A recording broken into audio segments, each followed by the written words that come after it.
FOOTY 258 here, back again. I'm your host, Jordan Antonio Brown, and today we've got with me our first ever episode on this channel where we're going to be talking about investing.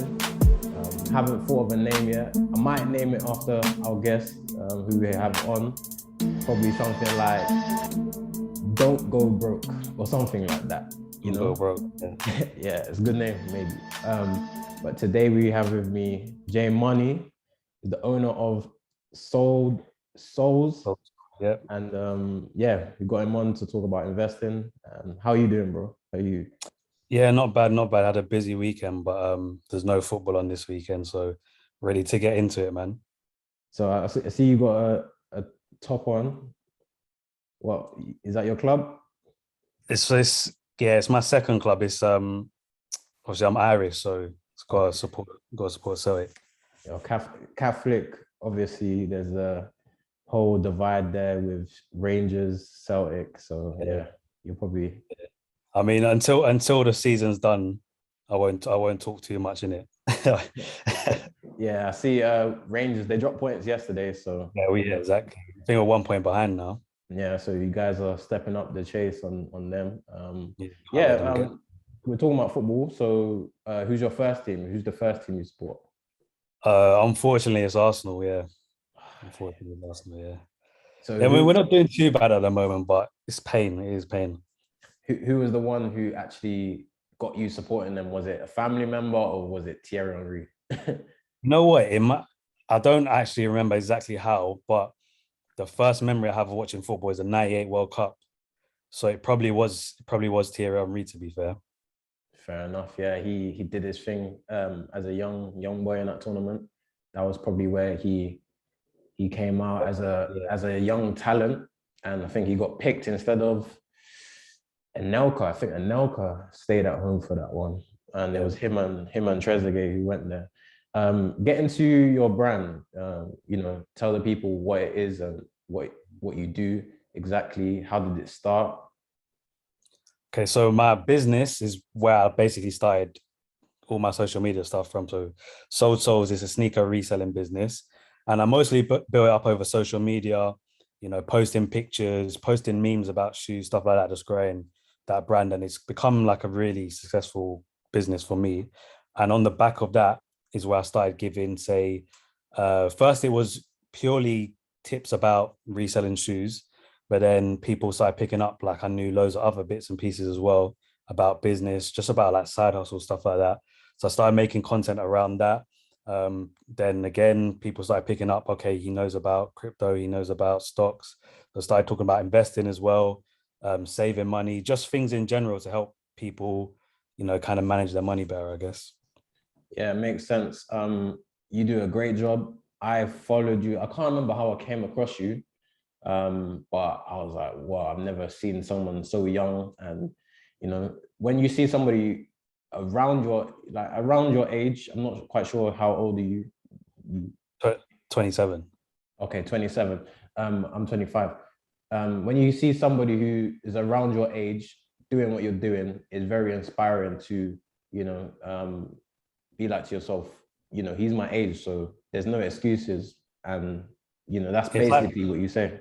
It's relatability for me. So like I watch other people and say YouTube, say like Gary V, sometimes like Grant Cardone, people like that, but they're so far ahead of where I am. There's not much of a gap in between. So you might just be maybe just making ends meet now, and you need to learn how to make an extra £500 a month. And I think that's where my content comes in handy, because it's realistic. Like if I say, okay, this will get you an extra £200 a month, there's people who are going to think, okay, like £200 a month is not astronomical, but that's going to help me get to the next level. So yeah, that's what I try and do, I guess. Yeah, exactly. You give, motivation to people where they can say, you know what, I got a phone, I got some internet. I can actually go out there and make, a side hustle or extra bit of money. There's actually really no excuses on that end. And, like you said, the gap is not as big as people think. But because we're living in a new age with social media and followers and everything, they probably think, you know what I mean? You're closer to Gary Vee than they are to you, type of thing. Yeah, this literally bridges the gap. Like this is the this is the bridge right here. Yeah, 100%. Let's talk about TikTok, how you blew that up. How did that happen, and how do you make that happen? So TikTok is originally, I made a TikTok to promote my business. 2019, I saw TikTok was starting to pick up. So I made a TikTok to promote my business. And then I think I made like one video with my face in it. Then people like started, I think it got more views than before. I was just showing the shoes. So it got more views. So then I started to make more videos with my face in it. And it was all just revolving sneakers. But then after a while, people like started to follow me as a person and like start asking about me. So then I started to make different types of videos. And then yeah, the videos just kept on doing well. And with me, when it comes to social media, I like to learn it. Like I like to get to know the algorithm. Like I watch other people's videos to see what's working for them, and then I implement it in mine. So I just learned TikTok, and then to the point where like I have so many different accounts now. Like I've got my own account, like my personal account. I've got an account just for my tips. I've got affiliate marketing accounts. I run accounts for other businesses.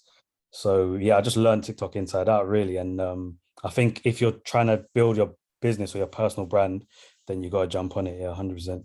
That was actually my next question. I'm going to ask you, how do you grow your brand? What is the best way? Because I think people don't realize that, it starts with just a spark and an idea that actually gets something going.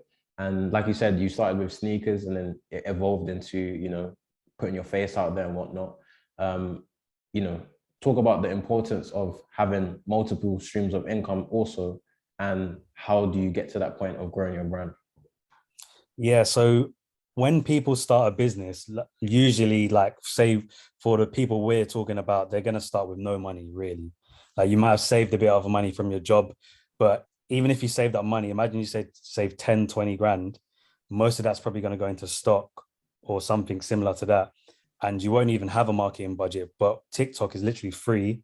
And the amount of people you can reach from 0 followers, you can make a video today for your brand and it can get 1 million views tomorrow. And that's no joke. I've seen it happen, like 100% can happen. So that's the importance, is the organic reach. That sort of views you'd be paying thousands of pounds for. So take advantage of it. It's really important for your business right now. That's where the majority of eyes are. I'd say a lot of, say, people under 30, I'd say that's the main platform for them now. And if that's your target audience, then you need to jump on it. You can use it for side hustles as well, like I've talked about in some of my videos. So again, with 0 followers, you can set up an account tomorrow. And if you're doing drop shipping, if you're doing affiliate marketing, if you've got a service to offer people, you're going to get views from day one. So to start, a second income on TikTok is really, really easy right now. What is the last thing about TikTok? What is the number one thing you would say that you have to do on TikTok to actually elevate your platform to, a platform like yours? What is the secret, instead of just like posting videos or whatever? If you want a like a long-term, platform where you're going to have an authentic, engaged audience, you got to be true to yourself and authentic with your content. So people trust faces on TikTok. So I could go on anyone's TikTok account right now, people will see my face. Yep. And they're going to be happy that they've seen my face because they know I've not, given them no BS all this time. They trust me. They're happy to hear my content. But if you're just doing things for views and clickbait, then people are going to get bored of you soon. So yeah, be authentic, be true to yourself. And I think in the long run, you're always going to, have that good platform there. Yeah, like you mentioned, literally, back in the day, people used to talk about, or even now, people even talk about one-hit wonders, whether that's with music or, business and stuff. People are doing things for the wrong reasons, maybe just for a quick cash grab. So Yeah, like you said, it's better to, build your legacy, build your brand, make sure people believe in you, a cult following and everything. And then over a long period of time, you're going to see more money instead of just seeing a quick rise and a quick exactly. fall at the start. So Exactly. You never know how long one platform's gonna survive for. So you need to have that core fan base that you can translate to other platforms, and then they're gonna stick with you. Yeah. yeah. So obviously we're a football channel. We're going to be talking about, investing, like I said. Um, you know, I asked you already, did you watch football? I haven't asked you, did you watch football? I asked you what teams you support. But yeah, growing up, obviously you support Celtic and Arsenal. You know, talk to me about your upbringing in football and, some type of memories that you have. Yeah, so I grew up in like North East London. So the closest teams to me were actually Leyton Orient, Tottenham, and then probably Arsenal after that. So yeah, everyone around me supported either Arsenal or Tottenham. Used to play for Leyton Orient's development team. I wasn't really that good at football, to be honest. I used to play in goal. I was all right. I was never great. So, but I always loved football growing up. Like just one of them ones. Every day after school, go to the park, play football. Try get to games where possible. I wasn't really going to Arsenal games, but because my school was in East London, they used to give us free tickets to Leyton Orient all the time. So yeah, I just grew up loving football, I guess. Yeah, man, that's good. Didn't know you were a goalkeeper. What made you decide to be a goalkeeper? Um, I did like David Seaman and Jens Lehmann growing up. I think it might have been from that. Yeah, I don't know, to be honest. Like I did move outfield after, but I started off in goal, which was weird because I was like really fast and athletic. Hmm. So being in goal didn't really make too much sense, but I did like it, to be honest. And that's where my little brother plays now. So it might have just been something in the family, I guess. You just mentioned your little brother. He plays football, and who does he play for? And how much have you inspired him? Maybe you never know. You played football. You were interested in football. How much have you inspired him to, do his thing as well?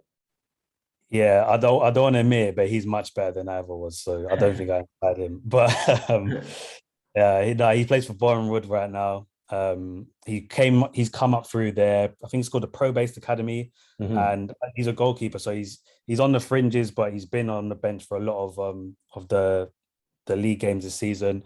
Obviously, Boreham Wood they're still in the FA Cup actually. They've had a really good cup run into the fourth round, or is it fourth or fifth round now?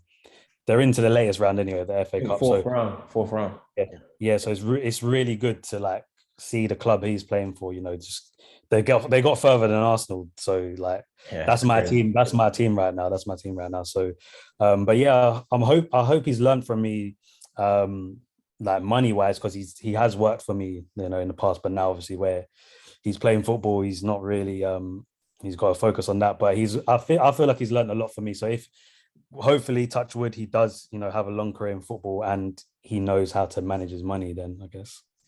Yeah, you rubbed yourself out for no reason. I think, you obviously inspired him because he's a goalkeeper. You said you're a goalkeeper. He's a goalkeeper. You definitely, without realizing, inspired him. And hope your brother has a really good journey coming in the coming years. Did you grow up with any other footballers? Did you know any footballers growing up in your area? To be honest, I can't think of anyone who's gone pro. There might have been like people who were say maybe maximum League Two. I don't think they're still playing anymore though, to be honest. Yeah. There was a couple older people, there was like on the books, they got pro contracts with say Arsenal. I know someone got pro contract with Man City, but for one reason or another it didn't pan out. Like things didn't work out for them. Yeah. For more content like this, like, share, and subscribe.